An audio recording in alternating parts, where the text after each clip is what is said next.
que necessitem. Els nostres currículums prescriptius ja les diuen. O sigui, tenim bastant gap entre el que diem que volem fer i el que acabem fent. O sigui, molts currículums mundials no parlen de, no sé, competència de capacitat crítica, de pensament analític, de pensament creatiu, no?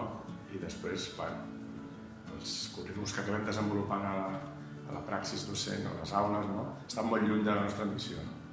Llavors, més que un tema de disseny o de pensar les competències, segurament les estàndards mundials servirien bastant. El problema és que no sabem aterrar això amb les metodologies que fem servir, amb l'output, la definició que tenim d'èxit escolar no acaba sent això. Llavors, l'èxit escolar no és ciutadans competents, sinó són altres coses, no una mica més...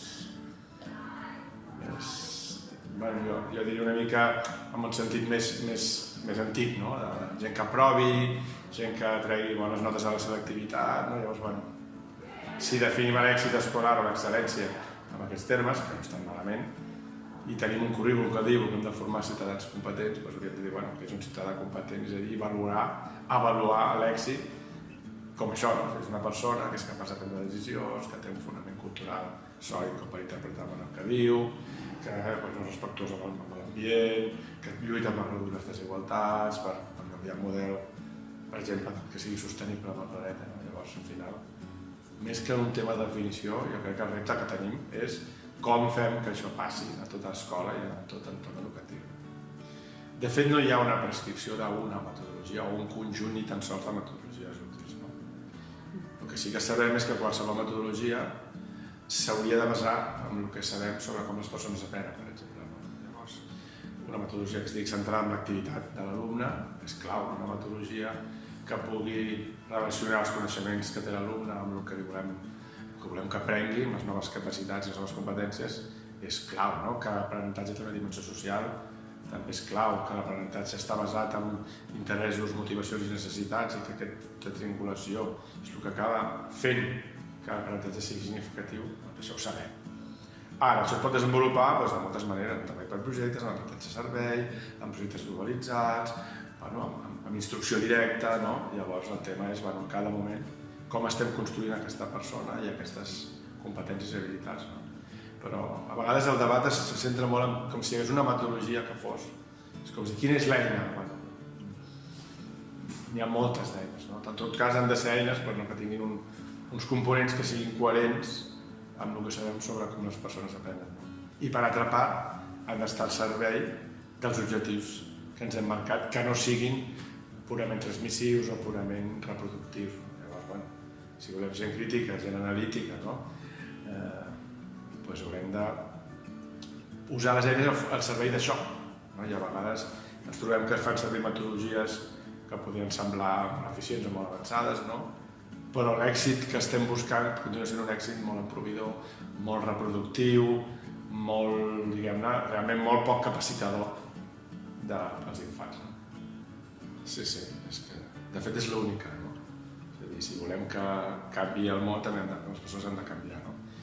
I a més, l'educació, com que ara s'entén com un procés al llarg de la vida, totes les persones hem d'anar aprenent i ens hem d'anar recapacitant a mesura que anem trobant situacions de la vida segurament més complexes, més global, més tecnològic, més desigual, amb aquests els reptes que tenim dels ODS. És un clar exemple de com hem de fer un aprenentatge permanent. Per tant, no és que l'educació sigui clau pensant en etapes escolars, sinó l'educació, la formació, aquesta formació permanent al llarg de la vida, que de fet és un dels objectius també que estan assenyalats a la declaració d'Incheon, de dir, l'educació de qualitat al llarg de tota la vida. Això és un repte mundial, Llavors, no diu, com que és un nen ha d'estar... No, que sóc un adult, doncs he d'estar aprenent permanentment, llavors hem de trobar un equilibri, certa confortabilitat, no amb un estrès, sinó aprendre, formar part de les meves activitats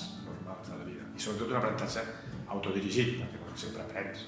Jo vull aprendre un idioma nou, vull aprendre una cultura nova amb la qual m'hi vull relacionar, conèixer gent diferent, he d'aprendre a relacionar-me amb persones de diferents edats, tot això és un aprenentatge permanent. I també no només és un repte, sinó també és una font de gaudi, de plaer i de creixement personal. O sigui, jo no ho visualitzo com un problema, no, ostres, hem d'estar sempre aprenent, no.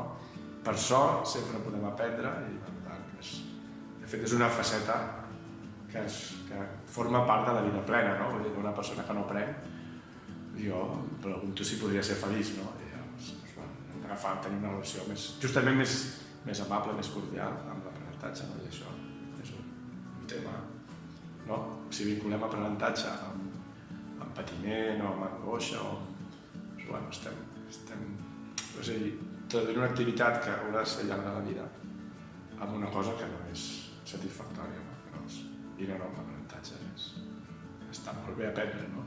De fet, tothom vol aprendre, hi ha gent que potser no vol estudiar, però no conec ningú que no vulgui aprendre. Per tant, és una eina poderosíssima per transformar el món, jo crec que és la principal eina.